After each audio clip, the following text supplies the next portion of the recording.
चलिए चर्चा की शुरुआत करते हैं। खेमचंद शर्मा नेता बीजेपी हमारे साथ जुड़ चुके हैं, मुन्ना खान नेता कांग्रेस हमारे साथ जुड़ चुके हैं और आलोक द्विवेदी पॉलिटिकल एक्सपर्ट है जो थोड़ी देर में हमारे बीच जुड़ेंगे। सबसे पहले आप अगर हम बात करें खेमचंद जी, बीजेपी की तैयारी कितनी है? क्योंकि देखिए एक तरफ जहां हरियाणा और जम्मू कश्मीर चुनाव था, तमाम दिग्गज नेता मैदान में उतरे हुए थे, प्रचार प्रसार में लगे हुए थे, लेकिन अब जब वहां के चुनाव खत्म हो चुके, उत्तर प्रदेश के उपचुनाव की बारी है, बीजेपी कितनी तैयार है? नमस्कार सरोणी जी, जय माता की। और मुन्ना भाई को भी नमस्कार। देखिए, भारतीय जनता पार्टी पूरी तरीके से तैयार है। भारतीय जनता पार्टी का जो ऑर्गेनाइजेशन है लगातार जनता के बीच में रहता है, जनता के साथ संवाद करता है, बातचीत करता है। और आपने देखा कि भारतीय जनता पार्टी ने अपने कार्यकर्ताओं को अलग अलग सीटों पर जिम्मेदारी दे दी है। वो काम कर रहे हैं, जनता के बीच में है और हमें पूरा विश्वास है कि 10 की 10 सीटों पर हमें जीत मिलेगी और हमें जनता अपना आशीर्वाद देगी। ठीक है खेमचंद जी, मैं लौटूंगी आपके पास। मुन्ना खान जी, आप कांग्रेस की क्या तैयारी है? क्योंकि कांग्रेस गठबंधन में है, जहां 10 में से 5 सीटों पर कांग्रेस चुनाव लड़ना चाहती है। आप इस बार गठबंधन जो है, क्या जोर या फिर क्या जादू दिखाने वाला है उपचुनाव में? देखिए, गठबंधन बहुत ही मजबूती के साथ, चाहे ब्लॉक के स्तर पे हो चाहे बूथ के स्तर पे हो, कांग्रेस पार्टी बहुत ही मजबूती के साथ उपचुनाव को देखती है। और इसीलिए हमारे शीर्ष नेतृत्व में ये बात चल रही है। हो सकता हो 5 सीट पे इंडिया अलायंस के जो गठबंधन के एक दल है, अखिलेश यादव जी और कांग्रेस, 5-5 सीटों पे उम्मीद है कि चुनाव लड़ सकते हैं। मैं ये कह रहा हूँ कि 10 के 10 जो उपचुनाव सीट है वो इंडिया अलायंस जीत रही है। क्योंकि आपने देखा अभी जस्ट चुनाव 2 दिन पहले हुए हरियाणा में, जम्मू एंड कश्मीर में। वहां की जो यथास्थिति है वो कहीं ना कहीं एक प्रभाव उत्तर प्रदेश में जरूर डालेगा। जिस तरीके से उन राज्यों में लोगों का विश्वास इंडिया अलायंस कांग्रेस के तरफ जो मूव किया है, तो ये प्रभाव कहीं ना कहीं उत्तर प्रदेश में पड़ने जा रहा है। और इसीलिए भारतीय जनता पार्टी की नींद उड़ी है। इससे पहले भी यथास्थिति ये थी कि भारतीय जनता पार्टी ने 2-2 सीटों का बंटवारा किया। जिस तरीके से 2 सीट मुख्यमंत्री जी, 2 सीट उप मुख्यमंत्री जी और 2 सीट प्रदेश अध्यक्ष। तो ये साफ जाहिर होता है कि कहीं ना कहीं भारतीय जनता पार्टी को जो ये उपचुनाव है इसका डर सता रहा है। और यही कारण है कि 2-2 सीटों का बंटवारा भारतीय जनता पार्टी ने किया, क्योंकि हार का डर सता रहा है। कांग्रेस इंडिया अलायंस इतनी मजबूत हो चुकी है पूरे देश में, राज्य की बात नहीं कर रहा हूं मैं, पूरे देश में जिस तरीके से आज इंडिया अलायंस की लहर है और जो लोगों का विश्वास इंडिया अलायंस की तरफ जगा है, तो ये कहीं ना कहीं भारतीय जनता पार्टी को हैरान और परेशान करने जा रहा। अब उत्तर प्रदेश, अब हरियाणा में देख लीजिए, 90 सीट में लगभग 85 सीट कांग्रेस पार्टी जीत रही है। जम्मू एंड कश्मीर में देख लीजिए 47+ सीट हमारे आ रहे। तो ये कहीं ना कहीं ये दिखा रहा है कि अब जनता के हित की बात इंडिया अलायंस करती है और दोबारा से कांग्रेस पार्टी पे, इंडिया अलायंस पे विश्वास करने का काम जो जनता कर रही है, मैं इसके लिए आपके न्यूज चैनल के माध्यम से राज्य के जनता का दिल के गहराइयों से शुक्रिया अदा करता हूँ। दूसरी बात क्या है कि हम कभी भी हिंदुस्तान, पाकिस्तान, शमशान, कब्रिस्तान इसकी राजनीति नहीं करते। हम बात करते हैं युवाओं की, बात करते हैं जवान, पहलवान, किसान, महिलाएं, व्यापारी, इनकी बातें होती है। जो शोषित है, जो वंचित है, जिसे विकास नहीं मिल पाया, जिन युवाओं को रोजगार नहीं मिल पाया, जिन व्यापारियों के व्यापार बंद हो गए, जिनके घर पे आज महंगाई की वजह से चूल्हे नहीं जल रहे, कई ऐसे घर है जहां सिलेंडर बुक नहीं हो पा रहे क्योंकि सिलेंडर का भाव हो, डीजल का भाव हो, पेट्रोल का भाव हो, रसोई गैस की बात हो, या यूरिया खाद हो, डीएपी हो, पोटास हो, किसान की बात कर लीजिए, आप जवान की बात कर लीजिए। आज जवान बेरोजगार है, किसान बदहाल है। आज जिस तरीके से हरियाणा में 10 साल से लगातार भारतीय जनता पार्टी की सरकार थी, वहां कहीं ना कहीं आए दिन किसानों को यूरिया के लिए, डीएपी के लिए, पोटास के लिए लाइन लगना पड़ता था।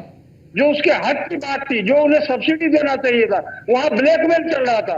तो आंधी कमाई जिस तरीके से उगाही करने का काम हरियाणा और जम्मू कश्मीर में भारतीय जनता पार्टी ने किया है, ये उसी का जवाब है कि भारतीय जनता पार्टी का दोनों राज्यों से सुपड़ा साफ है। ठीक है, ठीक है मुन्ना खान जी, मैं लौटूंगी आपके पास, इसका जवाब भी हम खेमचंद जी से लेंगे, लेकिन उससे पहले आलोक जी हमारे साथ पॉलिटिकल एक्सपर्ट है, जुड़ चुका है। आलोक जी, आपका भी बहुत बहुत स्वागत है। आलोक जी, क्योंकि देखिए जम्मू कश्मीर और हरियाणा का चुनाव खत्म हो चुका है, सभी पार्टियों ने पूरे दमखम के साथ मैदान में उतरे थे, लेकिन अब उत्तर प्रदेश में उपचुनाव की बारी है 10 सीटों पर। सभी पार्टियां और खासतौर पर इस बार त्रिकोणीय मुकाबला होने वाला है, क्योंकि बसपा भी मैदान में। आलोक जी, आपको क्या लगता है, लोकसभा चुनाव में जिस तरीके से हमने तस्वीरें देखी, नतीजे रहे, उसके बाद बीजेपी काफी ज्यादा सतर्क हो गई है। बीजेपी कोई भी कसर नहीं छोड़ना चाहती है, रिस्क नहीं लेना चाहती है। और वहीं अगर गठबंधन की बात की जाए, अभी तक गठबंधन में सीटों के बंटवारे को लेकर भी तस्वीरें साफ नहीं है। आपको क्या लग रहा है, किस तरीके से आप देख रहे पूरे प्रकरण को, स्थिति कैसी है अभी फिलहाल? देखिए, मुझे तो लग रहा है कि सपा और कांग्रेस का जो है, चूंकि उनको एक दूसरे की जरूरत है, इसलिए ये लोग आपस में एक गठबंधन जरूर करेंगे। दूसरा जमीनी स्थिति ये है कि भाजपा से भी एक वर्ग जो है वो नाराज हुआ है। जो भाजपा वोट बैंक गया हुआ है, वो भाजपा को वापस लाने के लिए मेहनत करनी पड़ेगी। देखिए, चुनाव जो है ना, जनता जिताती है, वो किसी व्यक्ति विशेष या पार्टी द्वारा चुनाव नहीं जीता जाता है। जनता का मूड होता है। देखिए, वोटर्स वही होते हैं, सिर्फ मुश्किल से 5-7% वोट नए वोट बढ़ते हैं 5 साल में, बाकी वोटर्स वही हैं। और यही वोटर जो कभी सपा वोट करता है, कभी बसपा करता है, कभी भाजपा, कभी कांग्रेस वोट करता है। उत्तर प्रदेश में मुझे लगता है कि कांग्रेस पिछले लगभग 30 से 35 सालों के बाद अपने सबसे अच्छे दौर से गुजर रही है। इनके विधायक भले ही एक हैं, लेकिन इस समय इनके जो सांसद हैं वो 6 हैं। तो सबसे अच्छी स्थिति यदि इसमें कोई उत्तर प्रदेश में है तो वो कांग्रेस है। सपा भी अपने पहले मुकाबले सबसे ज्यादा वोट परसेंटेज जो है इस बार सपा को मिला हुआ है। तो भाजपा के लिए जिस समय स्थितियां हैं वो अनुकूल नहीं है। यदि इनको कमबैक करना है तो इनको वापसी करने के लिए बहुत ही मेहनत करनी पड़ेगी। और सिर्फ चुनाव में नहीं, सरकारी स्तर पर जो निर्णय लिए जाते हैं उसका भी जमीन पर बहुत प्रभाव रहता है। पिछले कुछ समय जो खासकर युवा वर्ग है, जो किसान वर्ग है, वो भाजपा से कहीं ना कहीं नाराज रहा है। उनको लगता था कि हमने इनको बहुत मौका दे दिया, कि छुट्टा जानवर समस्या है उसको खत्म नहीं किया है, बेरोजगारी चरम सीमा पर है, और पहली बात तो परीक्षा होती नहीं, परीक्षा होती तो पेपर लीक हो जाती है। तो ये समस्याएं जिनसे भाजपा इस पर जूझ रही है, यदि भाजपा इनका कुछ रास्ता नहीं निकालेगी तो 10 सीट जो उपचुनाव होने वाले हैं, मुझे लगता है कि भाजपा उसमें से 7 लूज कर सकती है। हो सकता है भाजपा सिर्फ 3 सीट जीते। ठीक है आलोक जी, लौटूंगे आपके पास। मुन्ना खान जी, आप क्योंकि देखिए फिलहाल कांग्रेस की स्थिति काफी ज्यादा अच्छी है, जैसे कि आलोक जी ने कहा है। हालांकि मुन्ना खान जी, अभी तक सीट बंटवारे को लेकर कहीं ना कहीं स्थिति साफ नहीं है। पिछली बार भी लोकसभा चुनाव में हमने देखे थे, थोड़ी सी अनबन सीट बंटवारे को लेकर हुई थी। हालांकि अभी भी 5 सीटों की मांग कांग्रेस कर रही है, लेकिन समाजवादी पार्टी इसमें अभी भी सोच रही है। क्या एक ही सहमति पर आप पहुंचेंगे, कांग्रेस और समाजवादी पार्टी? देखिए पटनायक जी, अभी शीर्ष नेतृत्व पे बातचीत चल रही है। अब जो बातचीत हमारे शीर्ष नेतृत्व पे है, इस पे मैं कोई टीका टिप्पणी नहीं कर सकता, क्योंकि जिस तरीके से अभी मजबूती के साथ इंडिया अलायंस चुनाव के मैदान में है, जिस तरीके से हमारे कार्यकर्ता, मैं धन्यवाद करना चाहता हूं जो हमारे कार्यकर्ता है उनका, कि जिस तरीके से ये चुनाव के मैदान में है और इन्हें विश्वास है कि जनता का जो रुझान है, जिस तरीके से जनता अब विश्वास कर रही है दोबारा से, क्योंकि पहली बार इनके लुभावने वादे और लच्छेदार भाषणों में जो जनता गुमराह हुई थी, वो कहीं ना कहीं वापिस आई है। तो मैं देश की जनता और राज्य की जनता का दिल के गहराइयों से शुक्रिया अदा करना चाहता हूं, क्योंकि जनता को पता है कि अगर युवाओं का काम कराना है, युवाओं को बेरोजगारी से दूर करना है, तो सिर्फ रोजगार कांग्रेस पार्टी इंडिया अलायंस दे सकती है। अगर किसानों की आय दोगुनी करनी है, किसानों की हालत अगर सुधारनी है, तो कहीं ना कहीं इंडिया अलायंस कांग्रेस पार्टी की ही सरकार है। आज आप जाइए किसी भी कोने में, देश के किसी भी कोने में, राज्य के किसी भी कोने में, किसी भी व्यक्ति से आप बात कीजिए, उसके व्यक्ति के जुबान पे एक ही बात है कि नहीं, कांग्रेस की जो सरकार थी हम बहुत खुश थे, हमारी आमदनी भी थी, हमारी कमाई भी थी, रोजी रोजगार भी अच्छे चल रहे थे, हमारे बच्चे शिक्षा पूरी करने के बाद उसे तुरंत नौकरियां मिलती थी। ये बातें देश की जनता, राज्य की जनता कहती आती है। तो इससे और क्या है कि कार्यकर्ताओं का हौसला बुलंद है। और हमारे मित्र आलोक जी ने सही कहा कि अब भारतीय जनता पार्टी को चने चबाने पड़ेंगे। देखिए क्या है, एक बार मैं आपको गुमराह कर सकता हूं, 2 बार गुमराह कर सकता हूं, तीसरी बार ऐसा यथा स्थिति नहीं है। हमारे बिहार में कहावत है कि काठ की हंडी 3 बार नहीं चढ़ती। तीसरी बार देखिए आपने चढ़ी तो अपाहिज सरकार, एक पांव उसके बिहार से आए, दूसरे आंध्रा से आए, वो तोड़ जोड़ करके सरकार बनाई। तो जो पहले निर्णय बंद कमरों में लिया जाता था, अब वो ऐसा सिस्टम नहीं है। और यही इंडिया अलायंस की मजबूती है कि कहीं न कहीं मोदी सरकार को 5 बिल वापस लेने पड़े। तो ये यथास्थिति कायम रहने वाली है। राज्य दर राज्य भारतीय जनता पार्टी हारने जा रही है।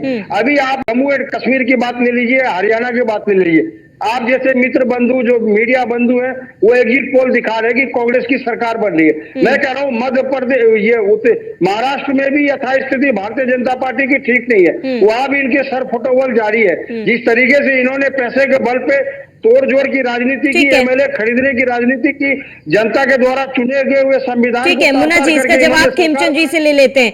खेमचंद जी, मुन्ना जी को सुना आपने। मुन्ना जी का कहना है कि बीजेपी की रातों की नींद उड़ी हुई है, ऐसा है क्या? देखिए मुन्ना भाई अति उत्साह में हैं। अभी कल के रिजल्ट्स का इंतजार करिए। जैसा आप सोच रहे हैं वैसे रिजल्ट नहीं रहने वाले। और जम्मू कश्मीर में भारतीय जनता पार्टी के नेतृत्व में सरकार बनेगी और हरियाणा में भी बनेगी, हमें पूरा विश्वास है। हरियाणा में नेक टू नेक फाइट है, ये बिल्कुल सही है। ऐसा नहीं है कि हमारा 2014 और 19 की तरह एक तरफा हमारी हवा हो या एक तरफा हमारे फेवर में वोटिंग हुई, लेकिन नेक टू नेक फाइट है। ये जिस तरीके अति उत्साह दिखा रहे हैं वो कल, मेरे को पूरा विश्वास है वो गलत सिद्ध होगा। हमारी सीटें जैसे इनकी पिछली बार 30-31 थी, हमारी 40 थी, तो अब की बार भी बहुत ज्यादा परिवर्तन नहीं होने वाला। और जो मैं अपना आकलन बता रहा हूँ, और कल आप रिजल्ट देखेंगे तो जो मुन्ना भाई हैं उनका उत्साह भी डाउन हो जाएगा। और भारतीय जनता पार्टी जनता के बीच में रहती है, जनता के लिए काम करती है, जनता के जो फीडबैक है, जनता का जो सजेशन है उसके अनुसार काम करती है। तो हम ना तो जीत से बहुत ज्यादा अति उत्साहित होते हैं और ना ही हार से हम लोग बहुत ज्यादा घबराते हैं, क्योंकि हम तो जनता के सेवक हैं, जनता के बीच में काम कर रहे हैं। और हार जीत तो चलती रहती, हम लगातार जीत रहे थे, बीच में एक दो जगह हम हारे भी, फिर हम जीते।